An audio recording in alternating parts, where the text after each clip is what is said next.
Lord. She has quite a resume. She received a BA in Studio Arts from Principia College in Illinois. And in her early career, she took watercolor workshops from people such as Rex Brandt, Millard Sheets, Robert E. Wood, and Milford Zorns. And did you know that good old Carolyn was a member of the California Watercolor Association before it was even called the California Watercolor. That's a long time. That's a long time. Back in 1981, it was known as the East Bay Watercolor Society. So she has a long history with CWA. She's a signature member of our organization and NWS, as well as the California Art Club. She has been profiled in magazines such as American Artist, Watercolor Artist, Plein Air, and Southwest Art Magazine. And she currently has a show at the Piedmont Center for the Arts, which opened April 6th, and with her watercolors. And it will be open through how long, Carolyn? There'll be open gallery hours this coming Saturday and Sunday from 11 to 2. Okay, perfect. So without any delay, here is Caroly Lord.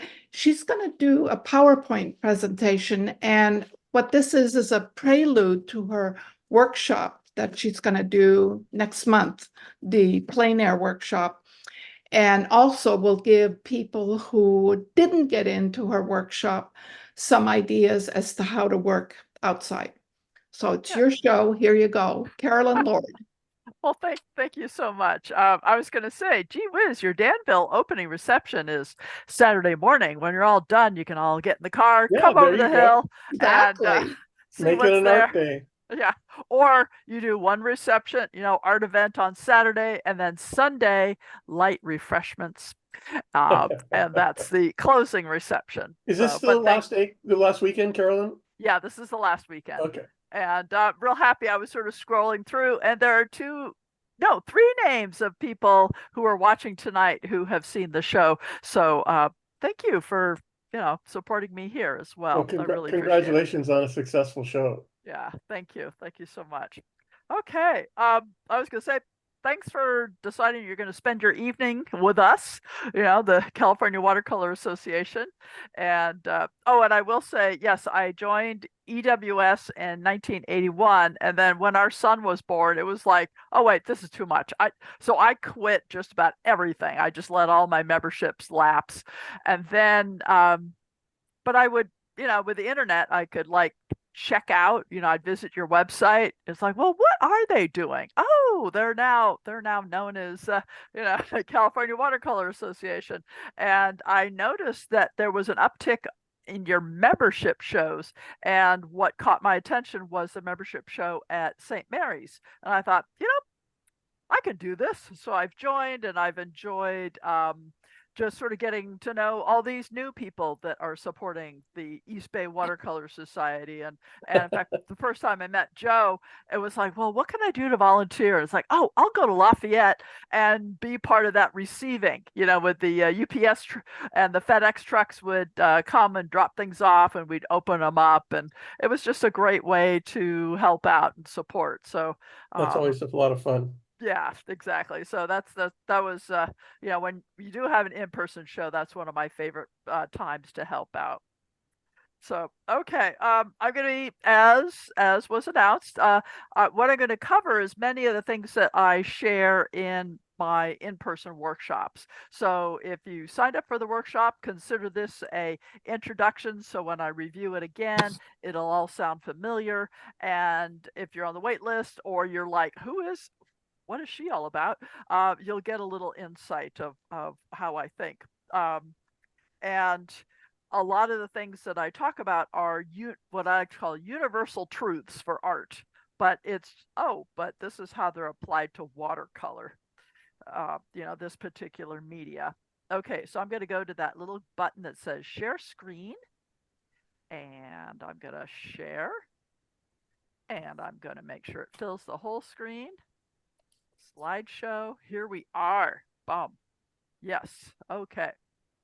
So, oh, and some of the concepts are things I've shared at different PowerPoint things. So I always kind of go through a mental dry cleaning and go, what am I going to share this time? And some things will be familiar if you've heard me present before and whatnot. Okay, so we're going to sort of start with like, hey, a workshop, an artist, you have the craft, the skill, and then each person you might say your personal vision, that's the art, that's what makes it unique. But there's lots of things you sort of need to balance and experience and whatnot. And I think the first and foremost is just exposure and education. It's just, I mean, just the fact when you think about it, who introduced you to watercolor that you even knew it existed? Like for me, it was freshman year. Take a watercolor class because the art department every 4 years took a 9-week trip to Europe, and everybody painted in watercolor because it's perfect for plein air. And so that was my exposure and my education. And I sort of fell into watercolor and have sort of stayed in the slipstream ever since. And so exposure and education, they're linked. And it could be direct or indirect, and signing up for classes and whatnot, or books, or museums, or going to galleries, and then the education part, like CWA provides workshops, and I like to think of them as a art spa. You sort of clear your calendar, and you just have 3 or 4 days. That's all you think about. You set aside your regular life. And it tends to be, fast and furious, and you're really hyper focused, and it's a lot of fun. The other kind of art education is, taking a class that could be months long, semesters, or years, and you sort of have to integrate it into your day-to-day life. It's a little slower, but it's if you are able to commit that much time, that's another way to learn. And everybody's life is different, and depends where you are in the arc of your experience. And then the other thing related to exposure is, and this is a quote that I love to share for those of us of a certain age, Vincent Price. And he would always say, you say, I know what I like. I say, you like what you know.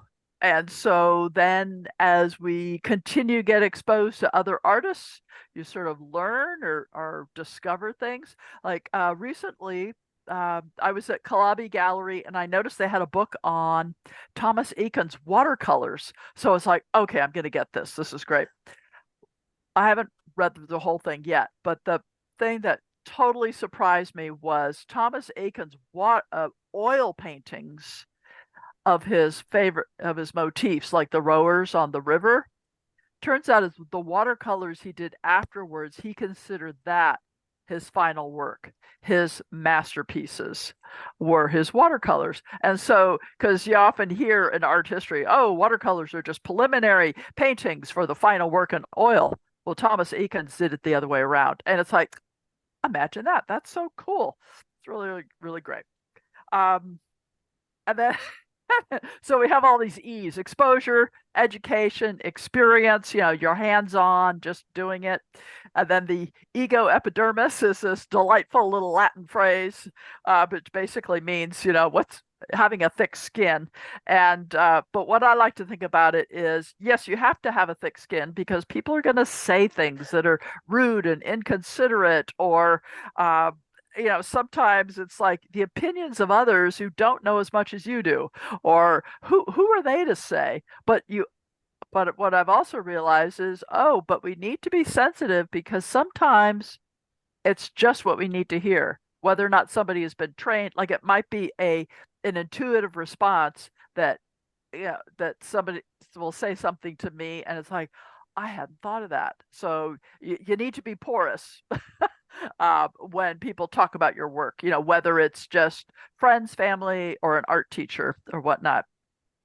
And then the other thing I also like to think of is, who are you keeping company with? If- and whose work do you admire? And it doesn't necessarily have to be somebody that you know or somebody's living. And I find that I have artists that are throughout all periods, sometimes watercolor, sometimes oil. And so I still, even after all these decades, Piero della Francesca is just, he's fabulous. And then, like this painting of the Barrows, I realized, oh, that's Richard Mayhew. I'm familiar with some of his work. I saw it for the first time at the De Young Museum in San Francisco, and then there was a huge Richard Mayhew show at the Sonoma Art Museum, and it's going to end up down in Santa Cruz as well. Same thing. It's just to see it, and you're just like, oh my gosh, this is fabulous. So anyway, it never ends. Is another way to say it. Okay, so as you're you might say learning your art, which is your personal thing, and then your craft is these are all the elements, these are all the tools. It's kind of like if you're a writer, you're going to have a dictionary and a thesaurus and everything, and then your ability to take words to manipulate them to create a poem or a composition. So we as visual artists, we have all of these parts that we throw together in different amounts to create our own artwork. So we have drawing, as you can see, unique and specific, or stylized and expressive, light and shadow. And not all artwork is about light and shadows. But when you have the light and shadow, it reveals, you see here, the direction of light, it reveals the form, the mass.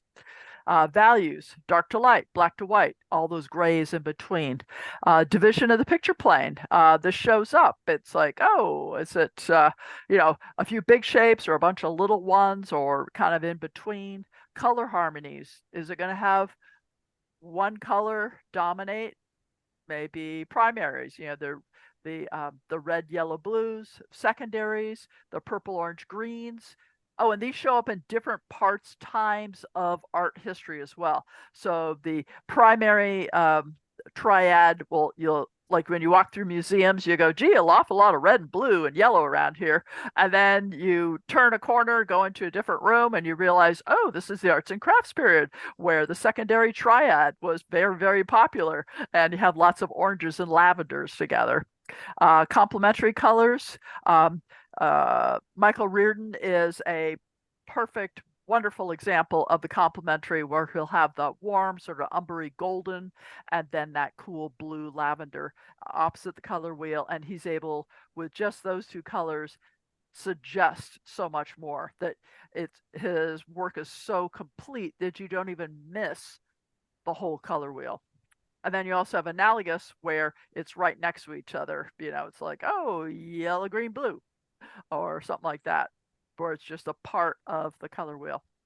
And then the final is perspective. So you can have drawing, linear perspective, the railroad tracks kind of thing. And then what I like to call color perspective and pigment perspective. So here's an example of drawing, unique and specific on the left, stylized and expressive on the right. Now the drawing on the left, that the direction of the light, it's coming from the left and crossing over to the right side of the composition, and then the shadows show how round that form is. Is it a cast shadow or a form shadow? Whereas on the right, it's not about light and shadow. Each expression requires, or rather you decide as an artist what you're going to emphasize. And then here's our value scales, black to white, and the 1 through 9 value scale, which is something I learned in my atelier drawing class. I know photographers such as Ansel Adams, he would use the 1 through 10, but the idea is like, yeah, you could sort of measure it and it's distinct. And then the area below, you have full value range. So that might be an artwork that has white and black and everything in between. High key range, there again, Michael Reardon, as Joe was saying, that lightness, that and not a lot of darks. It's also real typical in Impressionism or plein air paintings. The mid-value range, that would be more tonalist, where there's nothing really bright, but also nothing really dark. And then the low-key range, you would say, oh yeah, that would be the Dutch masters or Caravaggio, really dark in there, but then he might swing you all the way over and have something really, really light. And so you have values, but then within your composition, what's the dominant value, and then little percentages of the different things going on. Okay. And then here's our division of our picture plane. We've got our lovely Franz Klein on the left and our Jackson Pollock on the right. So on the left, it's the division, 2 or 3 very large shapes in different amounts. It's never going to be, well, you could try 50-50, but that's not what art does. It's always the unevenness that seems balanced. And then on the right, we have that visual scattering where we have small shapes all over. And a combination of the two would be just fine as well. But to think about it and to be aware of what you're doing. And then on the left, we have the generic color wheel. So you can see your primaries, yellow on the top, blue on the lower left, and red on the lower right. And then your secondaries, your violet, green, orange, and then, then on down. So what you see on the right are little squares of watercolor paper. And what I did was I painted them and cut them to little squares to arrange. These are all the colors on my watercolor palette at their full mass tone, as full intensity coming out of the tube. And so you can see some colors are quite dark. On the left side, we have, my blues, the French ultramarine, the ultramarine blue, the ultramarine violet, even the cobalt blue is quite dark. The Windsor green comes out of the tube quite dark and whatnot. But it is similar to the color wheel. You might say this is my color U because of the shape of my palette. So I'll run through. It'll be a little thing here. I'll run through all the colors that are on my palette, starting in the lower left corner. I start with a transparent cool red, and I'll end with a transparent warm red on the burnt sand on the other side. So it starts with a permanent rose, permanent magenta, cobalt violet, ultramarine violet, and then ultramarine blue, cobalt blue, cerulean blue. And you can see here, cerulean blue, its mass tone is quite light in value. So cerulean blue, and then that is next to cobalt turquoise, cobalt green, Windsor green blue hue. And I want the blue because it's the coldest and darkest. Because I know, oh gosh, like 30 years ago, Winsor Newton redid their whole palette, and it used to be just Windsor green. And then they decide, oh, we're going to have Windsor green blue hue and Windsor green yellow hue or something like that. And so I had to make a decision on what I was going to have on my palette.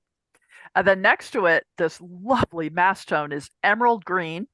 And I know when I teach watercolor workshops, I'll have I'll send the list out, and then the students go, I couldn't find emerald green. Well, I didn't realize it's not being manufactured anymore, or last I heard. So I do have some tubes from the 1990s. They're getting a little stiff and hard, but I have a couple of tubes, and so I'm going to enjoy them and use them. And when they run out, well, that's the way it is. Okay, then next to that is Aurelian, which is a cobalt yellow, but it's Aurelian oro, meaning, gold. And then this is quinacridone gold. Its mass tone is very, very dark, but, diluted, it makes this vivid greenish yellow. And then next to that is yellow ochre. And believe it or not, this is cadmium yellow, but I don't keep my palette really clean. So when I was doing this, it's like, oh, that's kind of murky. But yeah, that's cad yellow. This is cad orange, cadmium scarlet, cadmium red.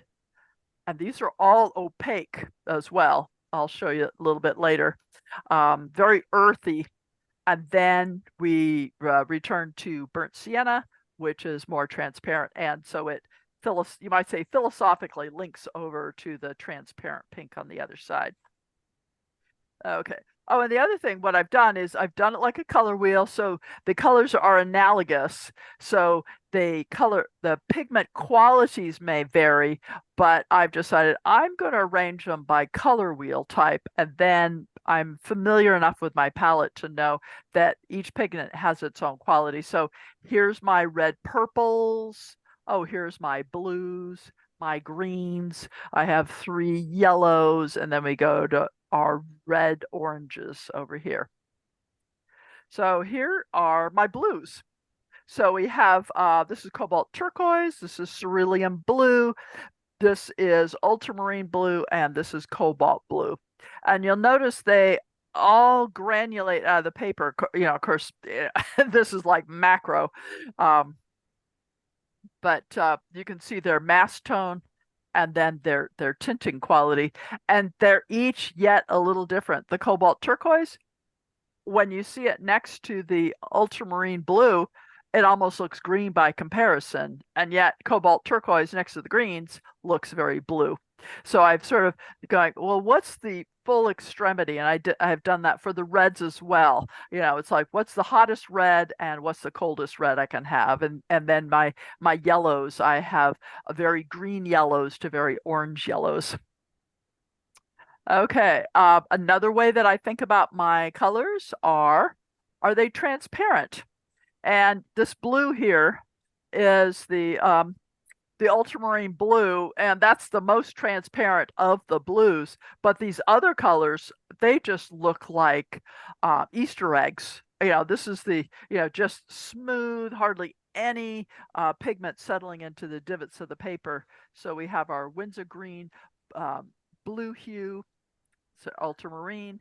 Here is our permanent magenta, permanent rose, my burnt sienna, and this is that quinacridone, which is transparent, whereas the Aurelian, which is a cobalt, is going to be a little more spotty and leave more surface on it.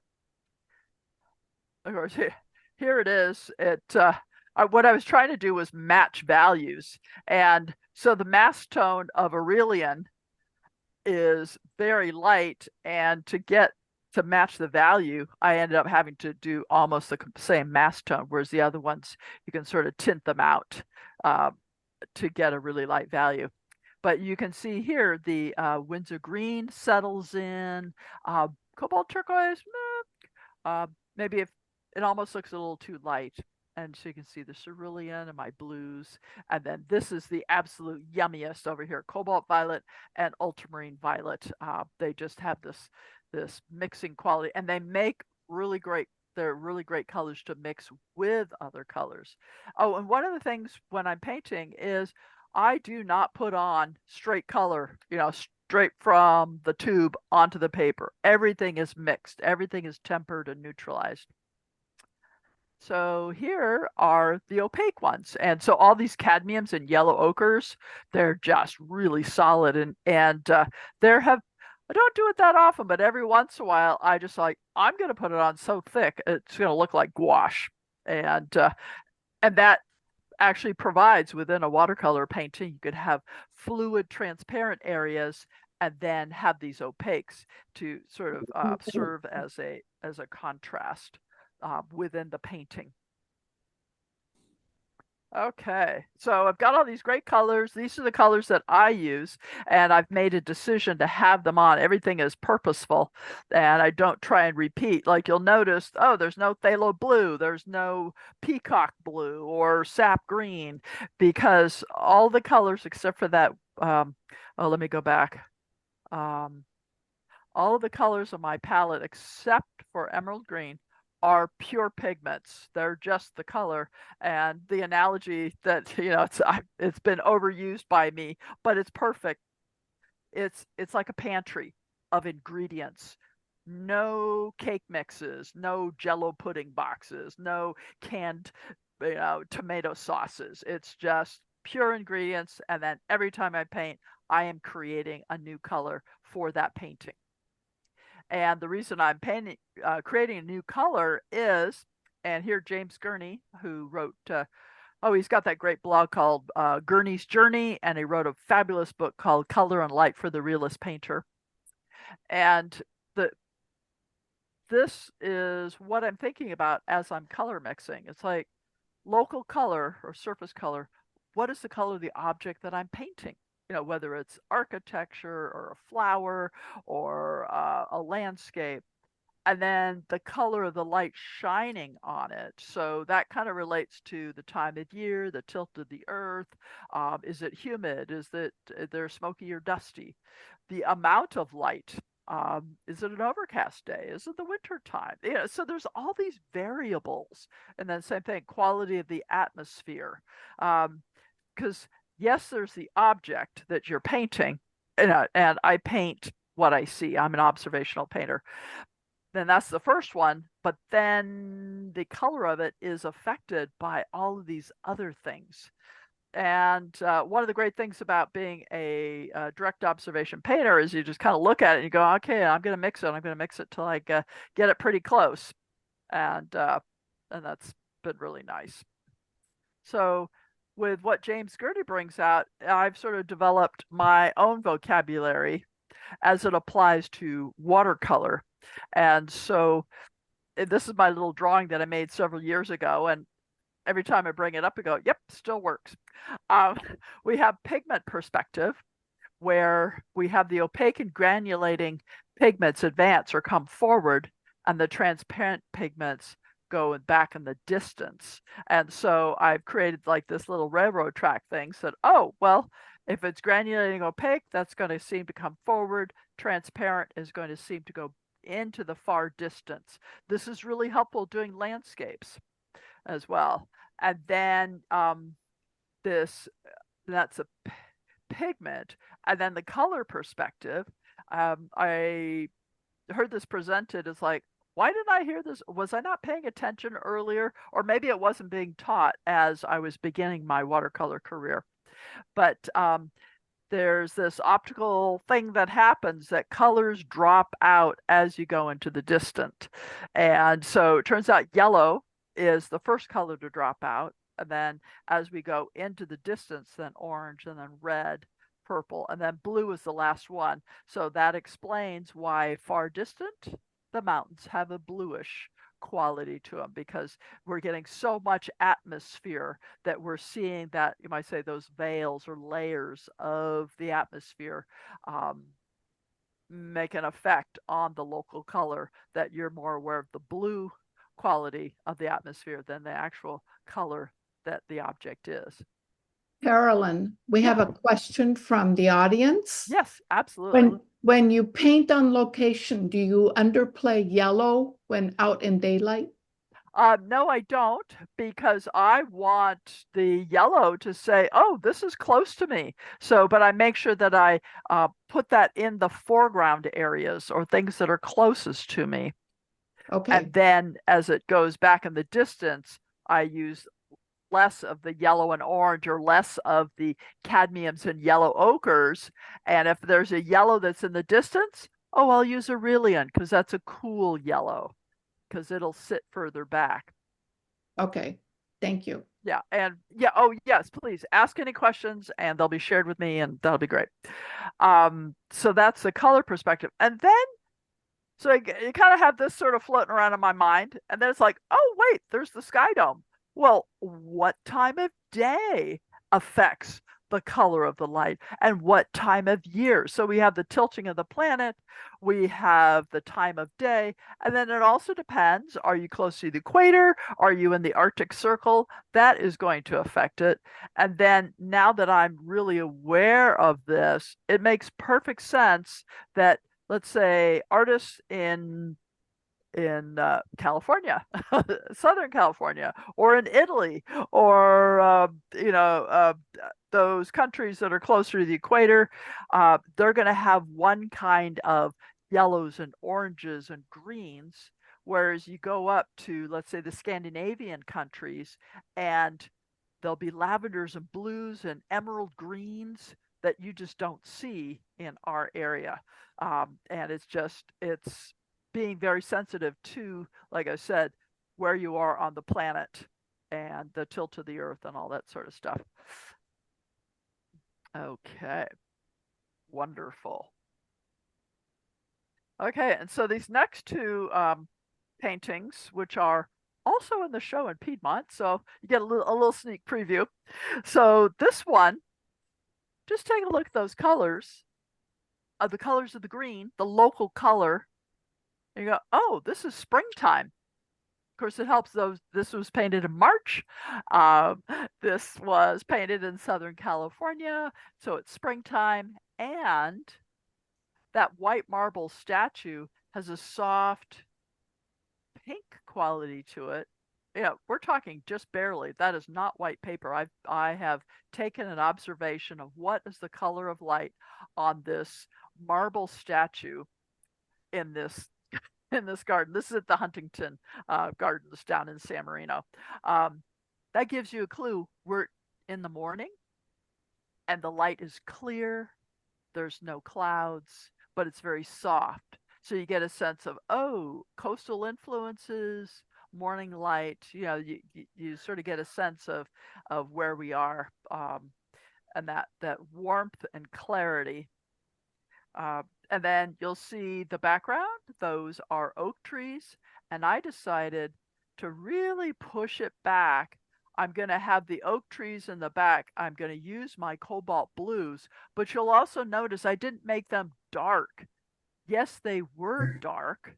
I mean, there was huge, massive trees, but I didn't want the whole top of the painting to be dark, because I wanted to give a sense that light is bouncing around and filling in, that even the shadows have light infusing it.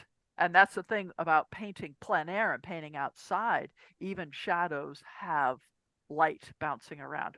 And I kept my very darks for the camellia bush here, and you can see, oh, that cobalt turquoise, and maybe even there's some of that Windsor green in there next to this cobalt violet. They're probably permanent magenta floating in there to say very, very cool. And then you can also see this sort of emerald color, this lime green, very cool. But you'll notice I kept those really strong colors in the middle area. I mean, these are all camellia bushes, and you can say, oh, well, they all have the same colored leaves. But I, as an artist, say, well, this is in the sunlight, this is in the shadow. And then as we move from this bush over to the edge of the composition, I'm going to go to, might say, a more standard type green and more standard type red that isn't quite as, for those who remember Mary Quant in the 1960s, or those lovely bouncy colors. So I'm keeping the energy in the middle.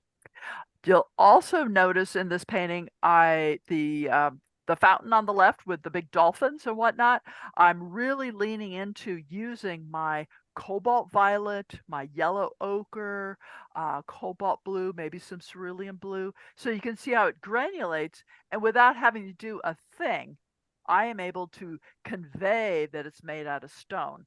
So the thing I had to pay attention to was, where's the cast light, cast shadows, where's the reflected light, like the inside of the dolphin's mouth. Well, the sunlight is hitting the water and bouncing up into the mouth, or bouncing in underneath the rim of the fountain. And yet this rim facing the sky, it's in the shadow, but the reason it's lavender is it's reflecting the outer space. So there's all sorts of like, oh, okay, we can have fun with this. And then also take a look. I went ahead and described how this dolphin is, but the back dolphin here is just a silhouette and joins the base of the fountain. Whereas the one in the foreground, you see how it's built. I've taken care to show the perspective of the shape of the fountain and whatnot, and this lovely Baroque volute up here. And then we have this painting, and you go, nope, it's not springtime. It is midday, and turns out this painting was done the day of the big monstrous campfire, the fire that burned out paradise.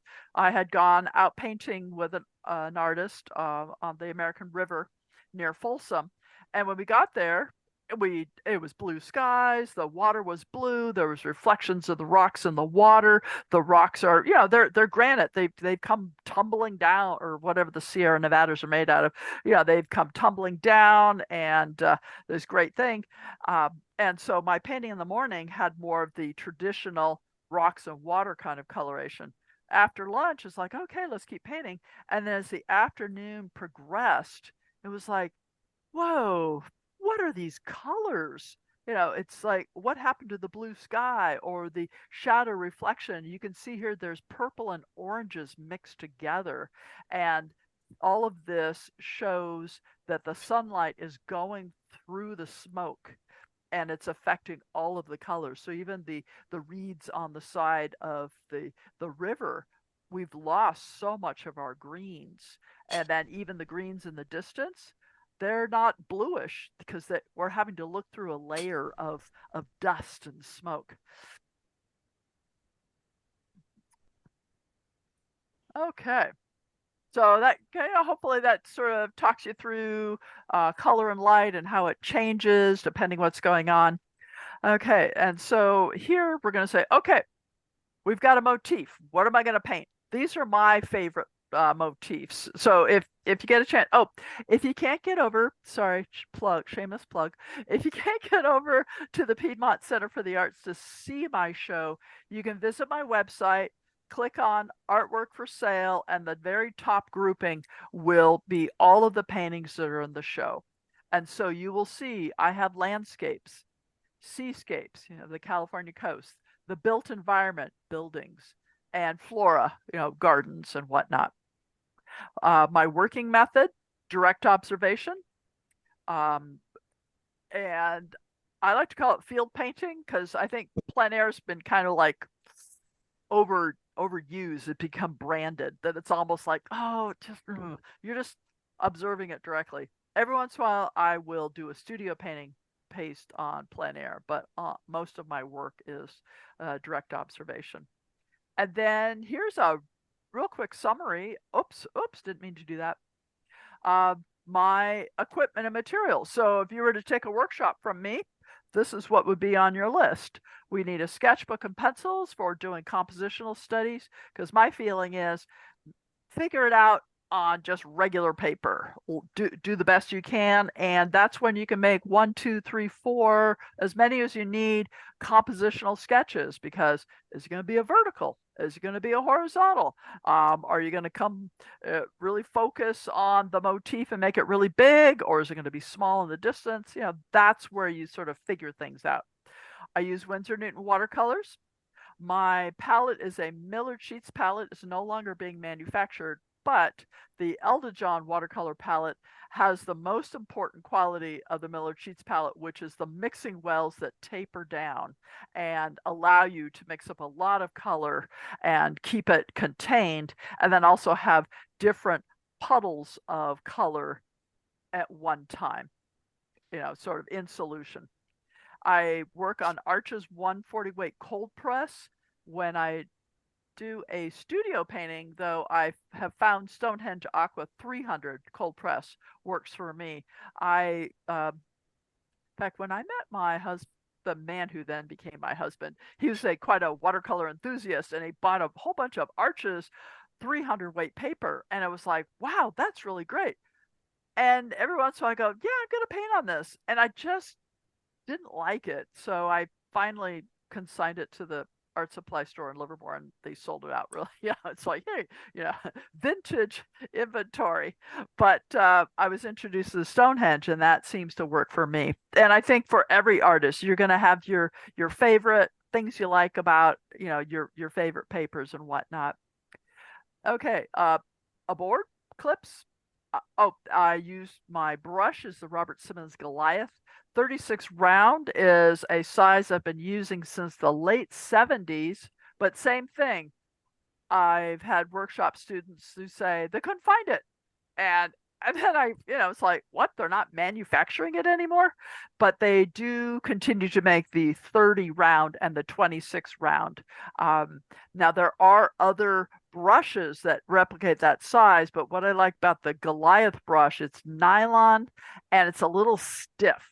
It has a good tip to it, and there's sort of a stiffness to it that I have just gotten used to working with. And yet, uh, if you got a favorite sable, or there's so many things now available, but I think the most important thing is that a round with a tip, because I block out using the tip of the brush. And what I have found, though, is that the Robert Simmons Goliath, the nylon brush bristles are so stiff that if I need to glaze over, they actually disturb the paint underneath. So I found having a smaller round sable brush allows me to, in those areas where I need to glaze over, but I'm super concerned about disturbing that first layer of paint, I'll use that.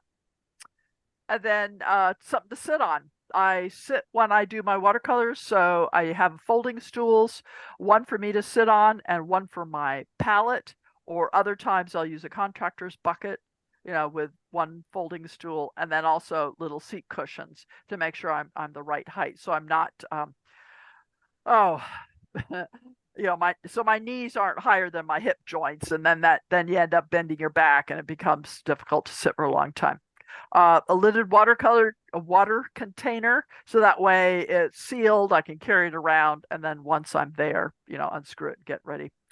Painting rags, and I am a big advocate of using, that's why I buy cotton clothes, because then they make great painting rags.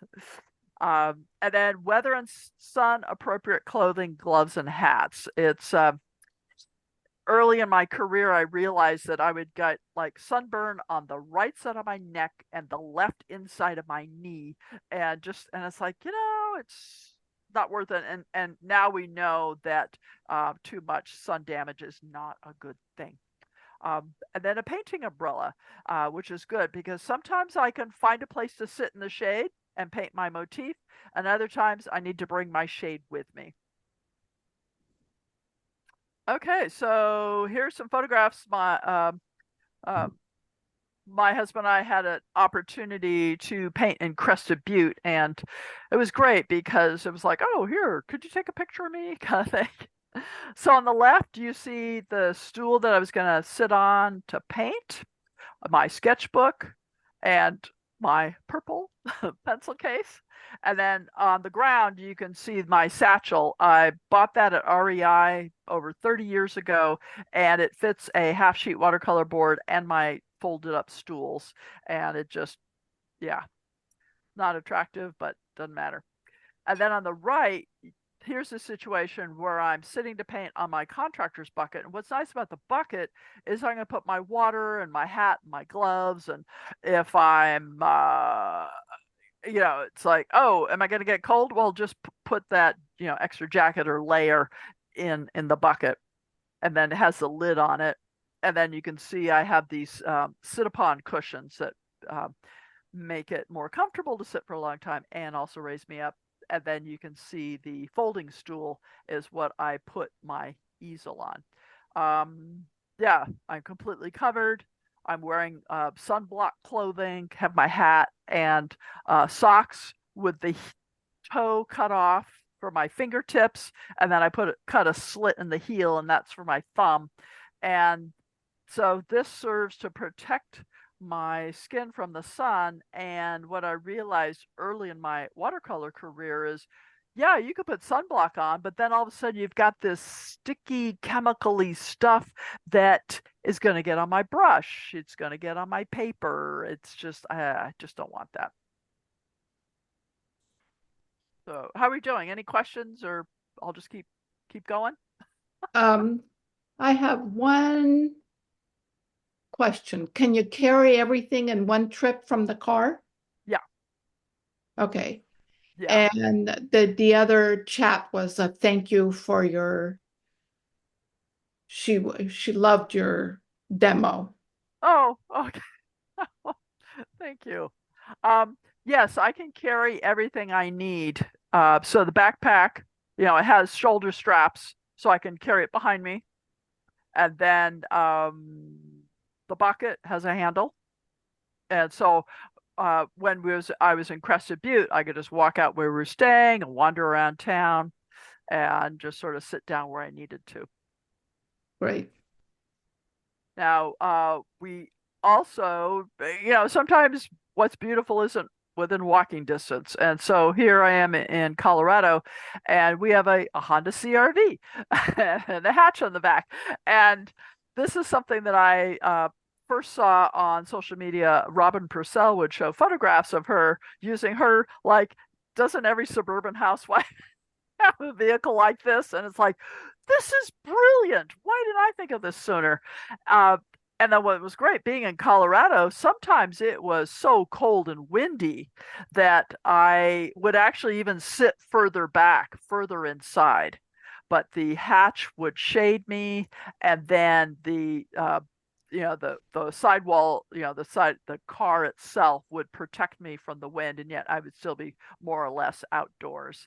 And it was wide enough for me to have my board and palette to the side and whatnot. Like the photograph on the left, I was just doing my sketch, but then later I would say, oh, okay, you can see my bag sort of just in the back. I would lift out everything I need and then put the bag further deeper into the car, and then just the flat back deck would be my very large work surface where I'd have the palette right next to me and whatnot. And then on the right is another way of using the car. You can see the bucket that I was sitting on, and I opened up the hatch. That helped provide shade. And then I took up my French easel, which I use for oil painting. So this trip I painted oils and watercolors. But I would bring out my French easel and clamp my umbrella, and then I would have this really nice pool of shade. And that was really, really great. And that allowed me to, paint without painting on a piece of paper that is in full sun. Because what happens is sunlight is golden and it's on the paper. And then I didn't realize this till about, 10 years ago.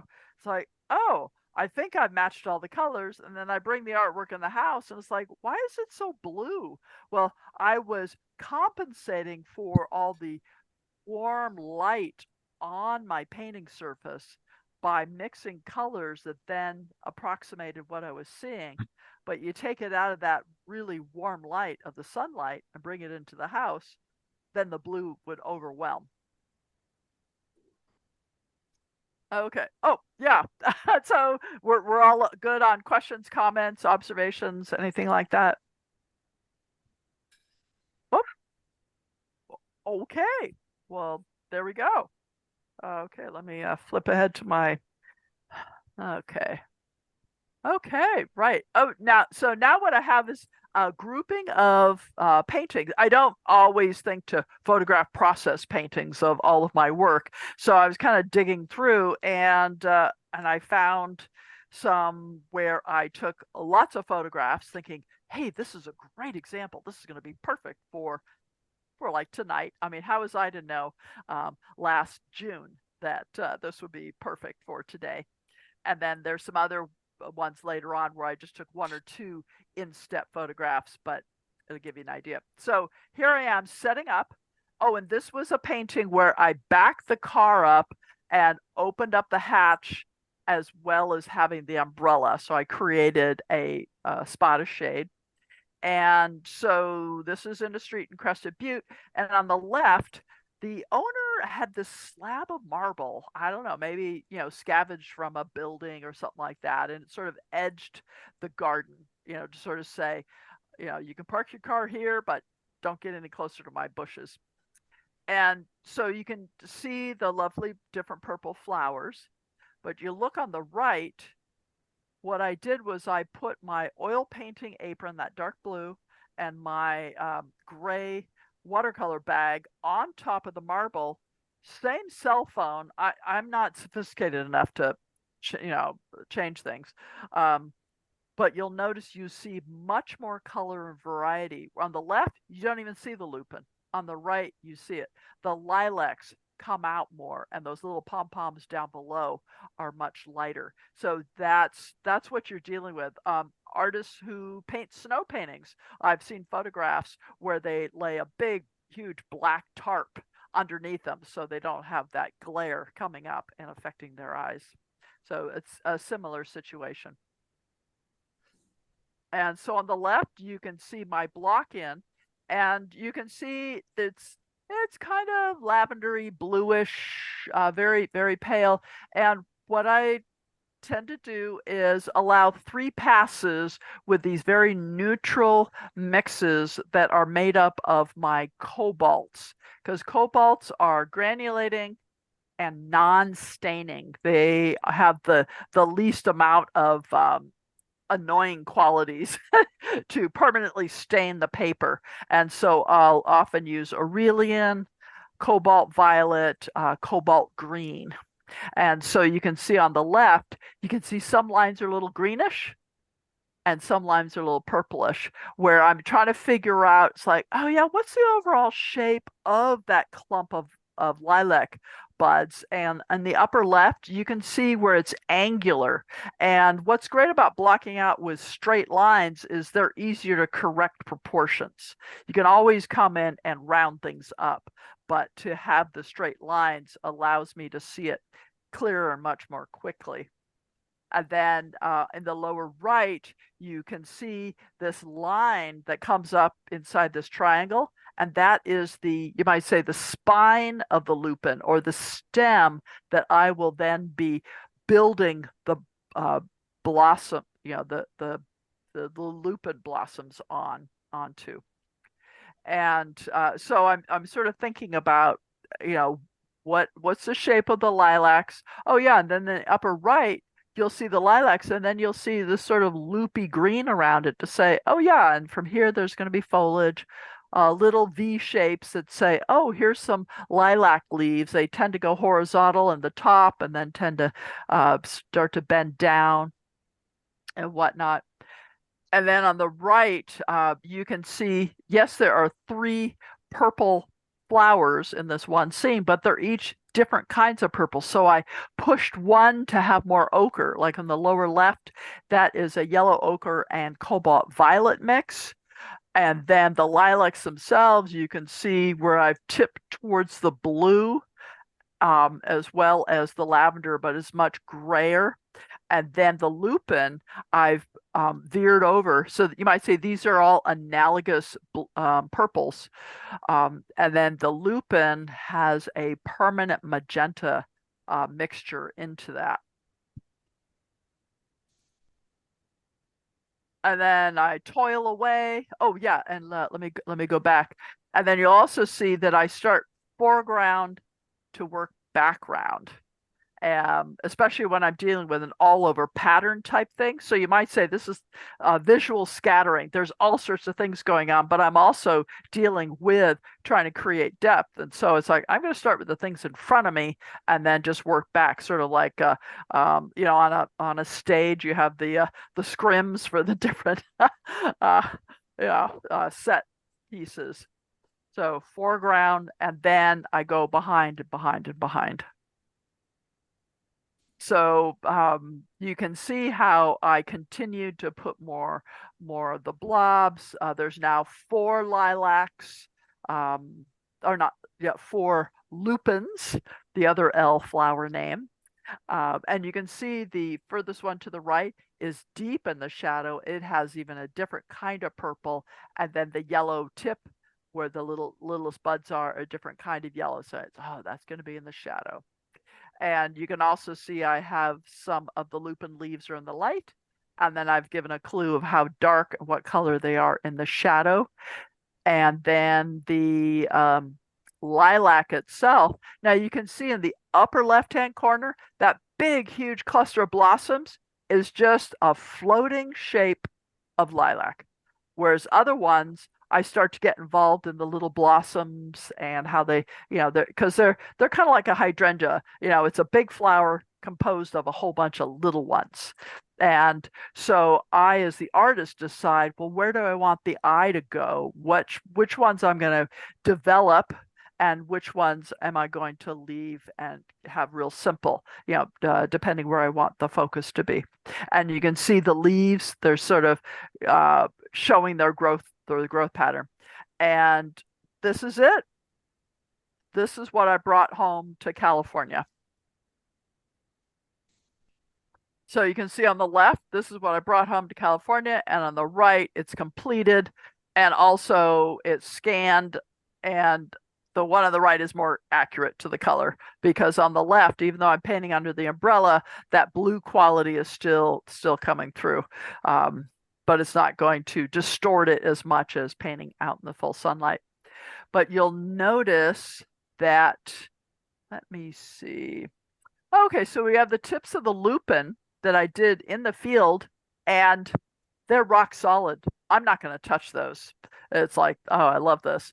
But you'll notice that the lilac, the bunch of lilacs that are behind those tips, I have joined some shapes together. I have shifted a little bit, darkened a little bit, just to say, oh, I want to show that some are in the light, and I really need to show that much of the blossom is in the shadow. And then you can see how I handled the green leaves behind it, how some leaves on the left, when I finish them up on the right, I've made them much darker. I've decided, oh, I want this to be a dark silhouette against a light background. And other leaves, I'll be, oh, I like this. I'm going to let this remain light, and then I'm going to put dark behind it. So that whole upper passage area, we have light leaves against dark background, then we have dark leaves against light background, or the extreme left, sort of in the mid area, they're all the same value, but some are bluer and some are warmer than others. And then you'll also notice the little pom-poms on the left. They're all there, but then I sort of decided, oh wait, let me make this a little bit darker. Let me make this solidify this to really show that it's moving in and out of the sunlight. And here we go. You can see it all by itself.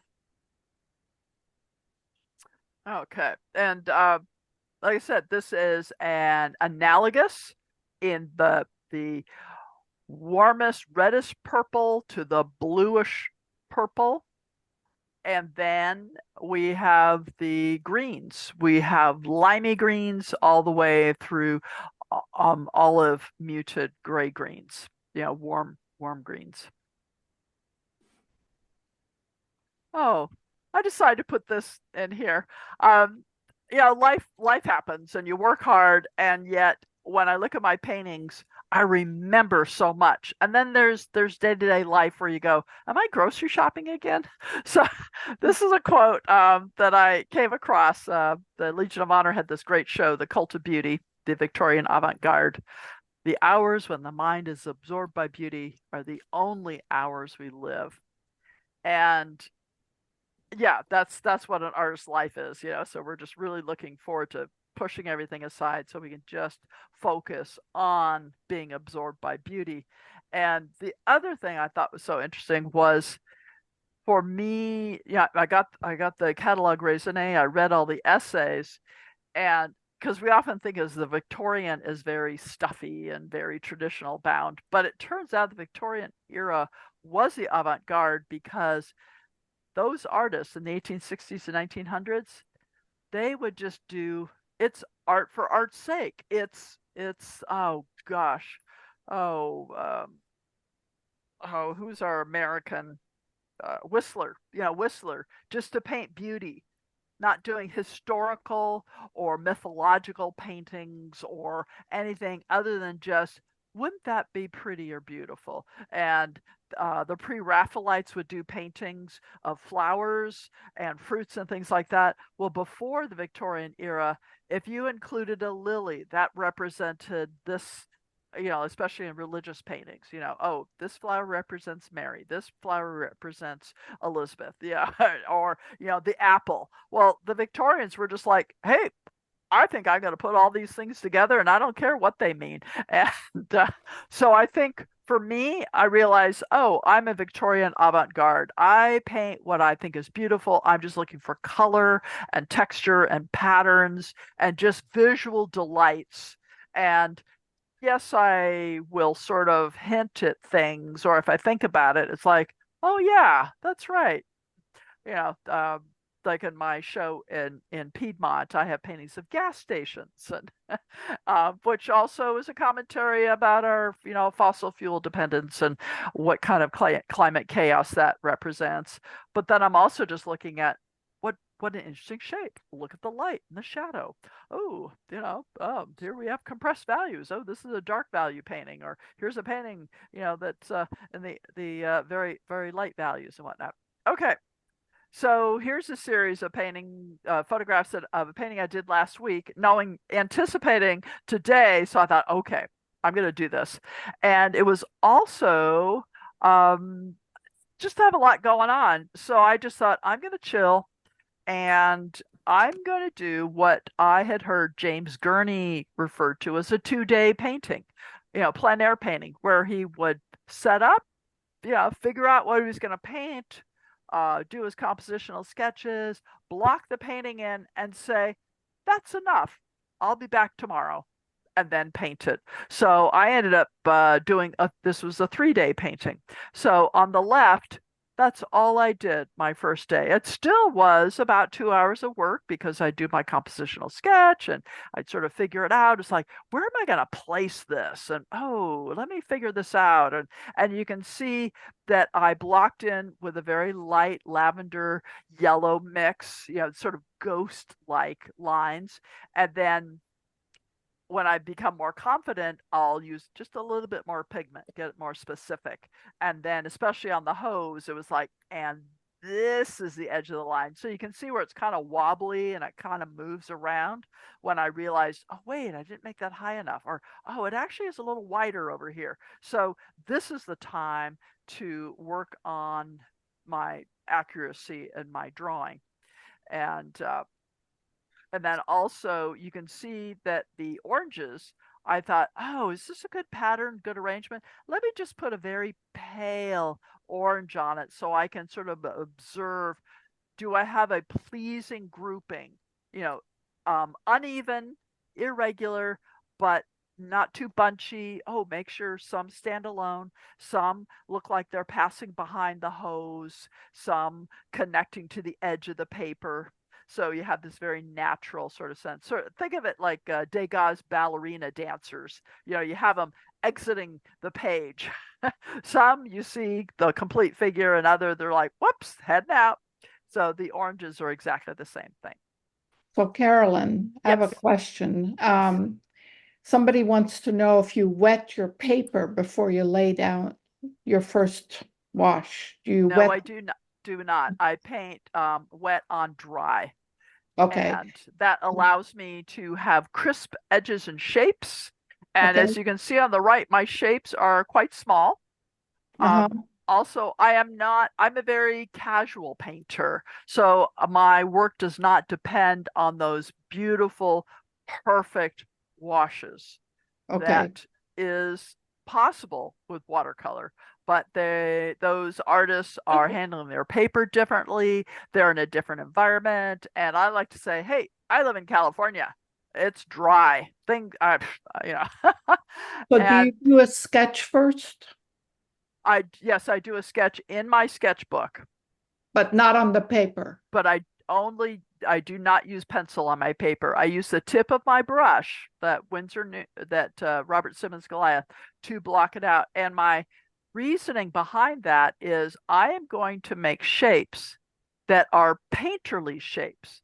When you make a drawing, those are drawn shapes, and you're dealing with a pencil, which is very small and fine. Whereas here, I'm able to simplify, see connections. I'm already starting to think like a painter. And then it's real easy for me to transition to say, oh, I'm going to use this color I'm blocking in. I'm going to make it a little bit stronger. And then those lines if they show up in my painting, that's okay because it's part of the same color. So you might say I'm making a color-coded coloring book. Yeah. Okay. What's Got the it. silhouette and shape of things? So Carolyn, going back a couple of slides to your Lupin, Yeah. all of those shapes then were painted. You didn't sketch those shapes out ahead of time. No.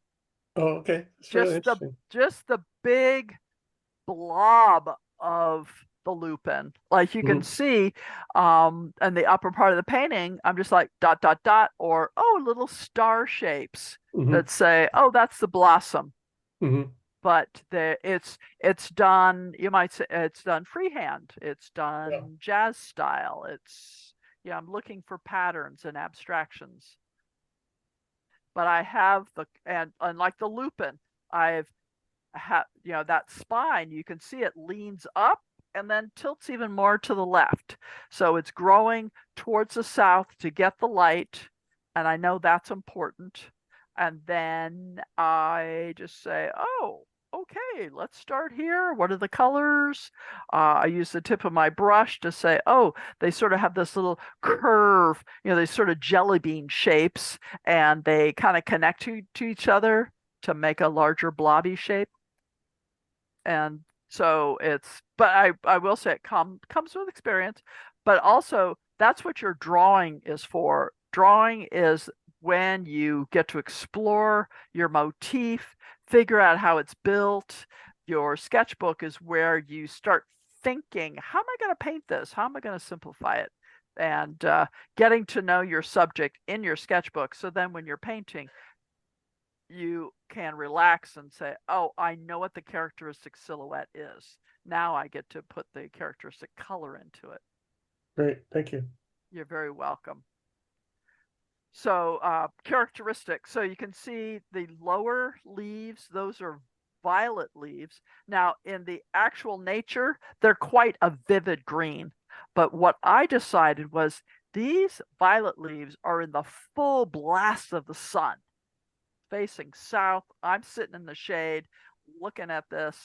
And in fact, I had my umbrella over it to make sure I had a big enough pool of shade. And I thought, what better way to show that they're in brilliant sunlight than to make it very light value, and sunlight neutralizes color. So it's bleached out and neutralized, not just a lighter green, but a neutralized green. So there are reds and purples in there to neutralize those greens. They almost look gray by comparison. Whereas these upper leaves here, they are in what's called the half light. And the half light is, it's not in shadow, but it's not in full light. And the half light has the richest color. And that's where you're going to find the best color, because the sun is not hitting straight on it, and yet it's still illuminated. And then so, but it's darker than the violets, but it's also, these are orange leaves and they have different colors in the color mix. So I would have one puddle of color that was, oh, this is going to be my sort of say my starter mix for orange leaves, and then I had another puddle in my palette that said, oh, okay, and this is where my violet leaves are going to be. And then there was because my watercolor palette has 6 mixing wells, and then I could have another mixing well. So okay, and this is going to be my hose puddle where I can mix my colors. And you can see that I just went ahead and just painted the whole thing all at one time. So Carolyn, one Yes. more question. Do you have a reference photo of this to show our audience? Oh, of my subject? Yeah. No, I don't. Okay. Yeah, I see. Since I don't paint from photographs, it never, doesn't dawn on me that. Oh, here's something. Take a look. You'll see the hose holder. I have put in just a light wash to say, and this is in the shadow. And then I went ahead when I started the next day. It's like, let me just solidify this, make sure it's really clear.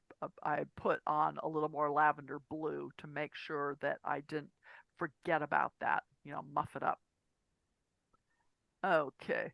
Oh, and you'll also see on the left, I identified where the oranges are and where some of the leaves lay over the oranges and create these little V shapes, but I did not worry about identifying where the blossoms are because I figure, oh, I'll just sort of scatter them around and make sure that they're lovely, and that'll be fine. And when I do blossoms like this, I always put in more than I need because especially, there are these white creamy blossoms. I can always paint them out if they're annoying. So then I continued painting it until what you see on the left is the end of my second painting session. So I did quite a bit of the violet leaves on the bottom, and I painted the orange leaves on the upper right. And it's like, yeah, this is getting sunlight. It's going to be that half light. It's going to have more color. And after I painted the leaves, then I mixed the color of the oranges. And then you can also see I painted the shadow on top, the shadow of the hose on top of that initial wash to say, oh, this is in the sunlight and this is in the shadow. Same thing on the faucet handle and the underside of the holder. And then started to go in a little bit here of, oh, there's cast shadows in the violet. Oh, there's dark shadows in the oranges. So I came back the next day, and what's nice is it's like, oh, I've had lunch. Let's go out painting. So I go back and I'm working in the field and observing, going, oh, and then the shadow is this really nice dark. We'll have this cool darks, some warm darks. Let's have lots of little shapes here. Oh, let's kind of float off and be real simple up here, similar to the lilac painting, because my focus is the blossoms, the hose, and the shadows and how everything sort of overlaps. And I thought, hey, this is great. This is hot stuff. I thought, I'm done. I signed it, brought it inside, and pinned it up on the wall. And then it's like, nope, there's something off. There's just something that's not working. So, as before, on the left, it's photographed outside. On the right is the scanned, and that's closer to the actual color. So it's like one of those little magazine things. It's like, can you find the differences between what's on the left and what's on the right? But what I realized is that my orange tree was too light. Especially in the middle of the day, planes that are horizontal, the sun is coming straight down on them, and they're going to be the most washed out. Vertical planes, even if they're getting light, they're going to be much darker than what's perpendicular to them. So I realized I had not put enough color on this. So I overpainted almost every leaf here. Like this one may be, maybe this little blossom. Many of the blossoms stayed, but most of the leaves got a little bit darker. There's just a few leaves up here that I didn't touch, and everything else got an extra layer on it. And then you can see these leaves over in my false finish where they're light leaves against a dark background. I came over here and I said, oh, no, I'm going to darken them and have them be darker. And then the background is a little bit lighter. And so some things stayed the same. Or this little leaf coming down over the orange. We see it over here. It's lighter than. And I thought, no, I'm going to go ahead and do it darker then. And then eliminated some of the light in the blossoms, like this blossom right here. I said, no, let's darken it. Let's darken things. Oh, over here, put it in the shade, to really set it down. Because I realized the painting is about the hose, and it just so happens to be next to the orange, because the title of the painting is Hose and Orange Blossoms. So you see this first, and then you see the secondary. And then I needed to make sure and see how it's light all the way here, and then it goes down. I wanted to have a more gentle transition. So the eye sees the cast shadow first, and then later sees the light up here. Also, by darkening it, it makes the orange blossoms appear even whiter. And then So I thought it was, Carolyn, yes, go sorry ahead. to interrupt. No, What paper size do you usually use? this is a quarter sheet. It's Okay. 15 inches by 11. Okay. And so I'm painting on my lap. It's easy for me to hold on to and tip and turn and whatnot. One of the things I did is over here, I darkened. You can see these leaves are too light. I went ahead and darkened it because one of the neat things about this plastic hose color is that it is so unreal, and it is very light and reflective. And by having these leaves be too light, I was diminishing the power and the uniqueness of this color in the garden. And then I also realized, you'll take a notice where the light is here. I changed the shape of this shadow. I went ahead and this shadow was too, this light here was just not right. So I thought, oh, I'm going to trim it down. So it helps give the sense the light is coming from the right side, hitting the hose, get light here, but this hose is casting a big shadow over this whole left side of the looped hose. So I wanted to reinforce that light effect to make sure that it was really, really clear. Let me see. I'm trying to think, did I darken? I think I left this here because, yeah, but I think changing this shape made all the difference. And then I also, you'll see the cast shadow shape here. See how small it is? I went ahead and extended it, made it much bigger, and then reduced the value contrast of these leaves in front of the background to kind of say, oh, it's sliding into the light. Like here, it's very clear. It's in light and boom, big cast shadow. Here, it kind of like moves in and out of light and shadow as it goes back. So you might say the right side is handled a little differently from the left side. Also take a look at the colors that I've selected for the oranges. This is quite light. And the idea is the sun is hitting the ground and then the light is bouncing up into the shadow and illuminating the bottom side of the orange. Whereas the oranges back here, it's deep into the tree and it's not getting the bounce light. You know, the light is broken up from the leaves, it's uneven, so you're not going to get as much. And even the difference here, here's an orange tucked deep into the tree. These oranges are a little bit further forward and are going to get some of that ambient light that is bouncing around on this brilliant April afternoon. Carolyn, could I please ask a question? Absolutely. Your shapes are very distinguished, but still they're not very harsh, the edges. How do you keep the edges? Wait, No. how do you say that again? The edges of your shapes are not very harsh. Oh, okay. Because I don't have a strong value contrast between most of them. So if this were to be grayscaled, it would almost disappear. So I'm not putting strong colors and strong value contrast right next to each other. So they just seem to ooze together. And then also I don't I feel comfortable having casual edges, you know, so I have a color shape, it's dry, I come next to it, and so I overlap a little bit. See here, it's like, oh, it's kind of irregular. And that little thin line, it's just because I'm overlapping, you know, Yes, and that it's is sort of very round. delightful. The edges are very delightful.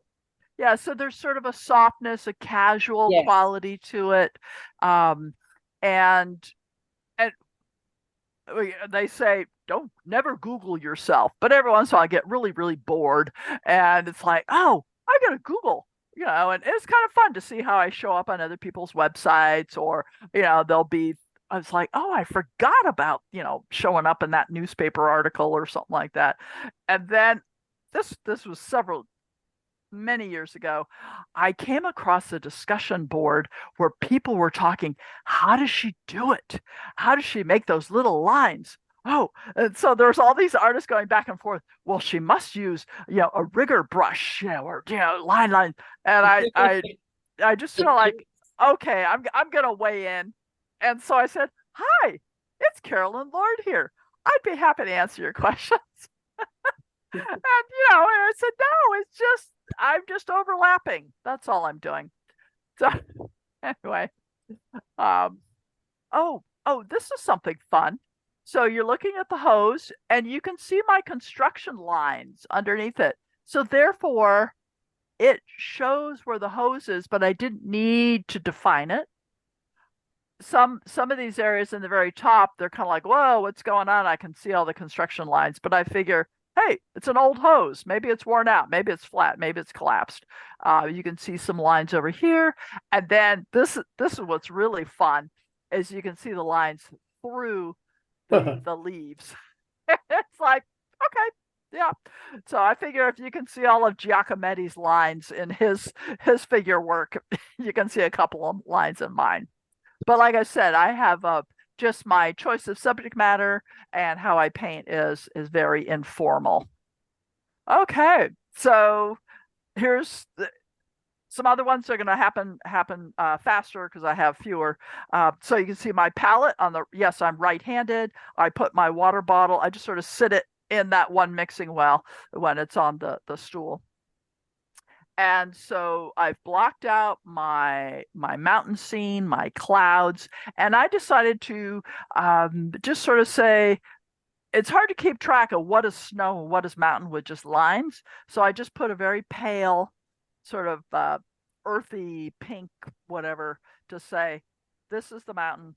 But it also helped me realize that I have divided my composition, this is a quarter sheet, into sky and snow is light and rock is dark. So it's you might say, the interlocking of the light and the dark together.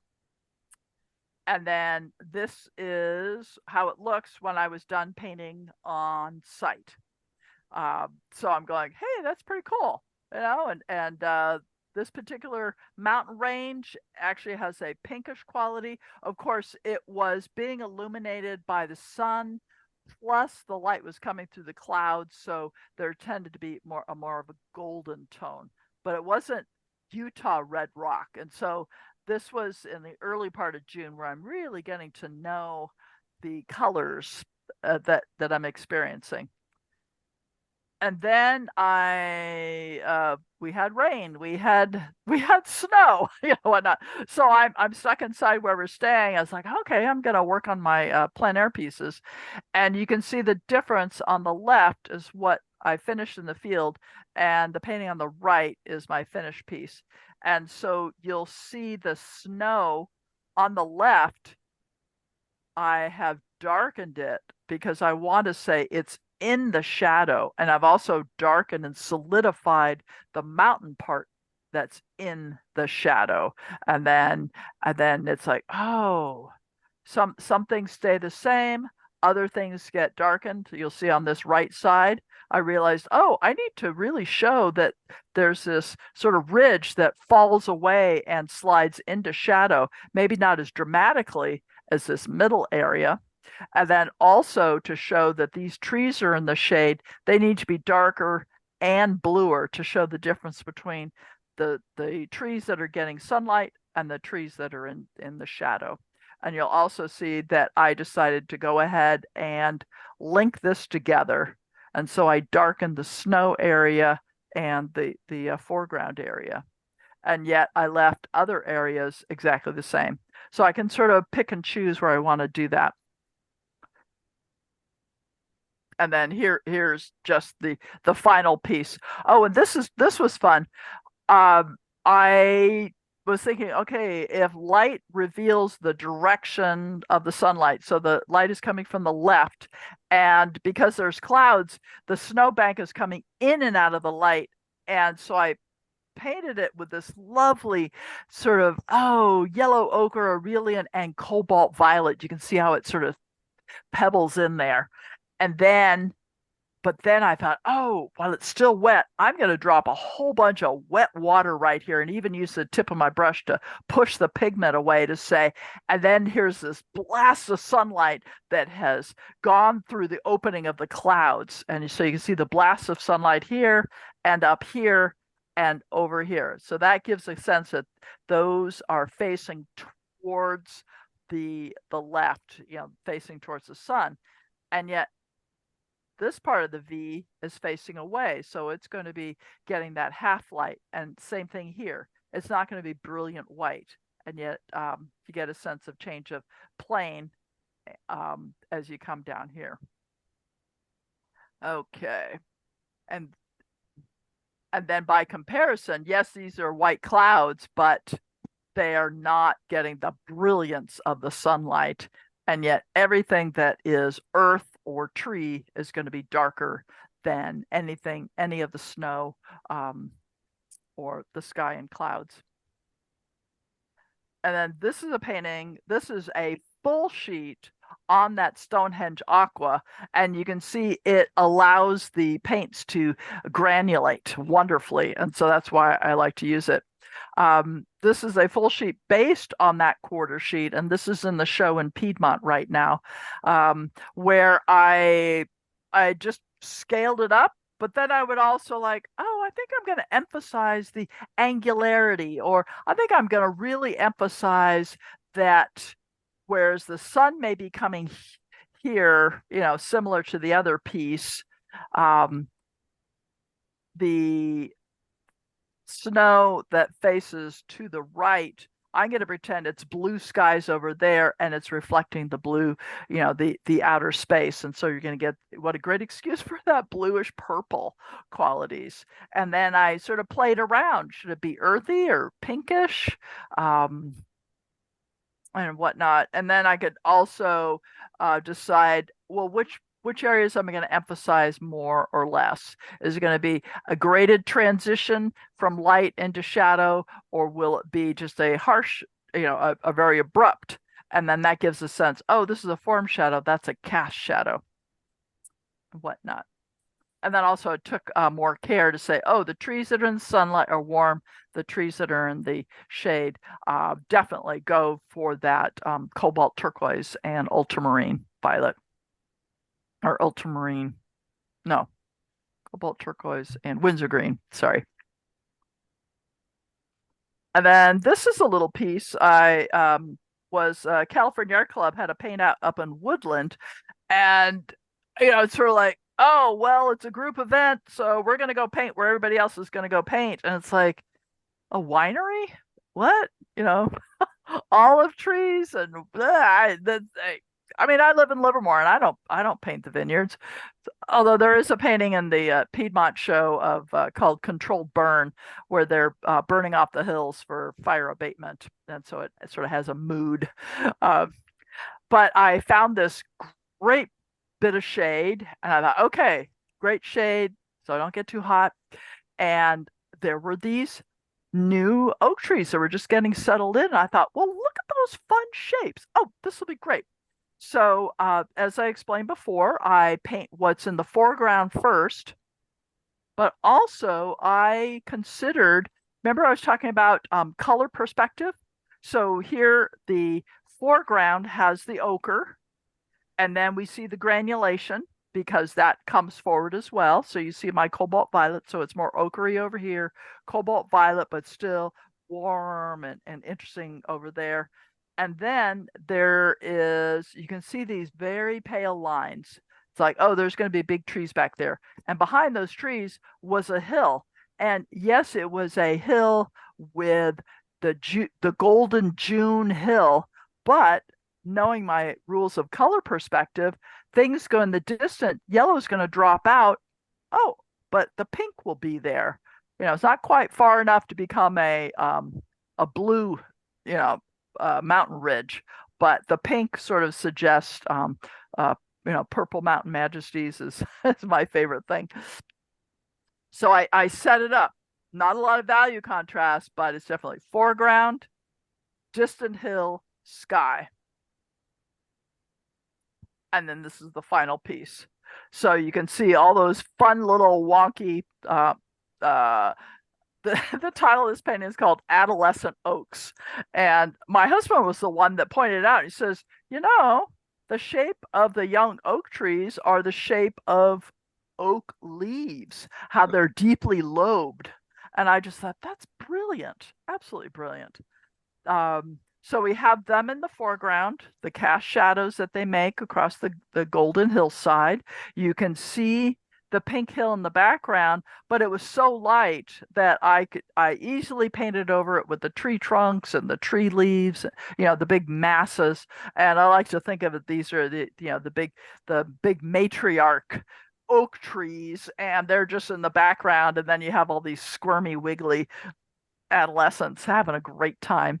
And then realizing that I needed to animate the surface, I thought, oh, I haven't used this. It's a fun compositional thing, but to put the polka dots on it, just might say amplifies the playful quality.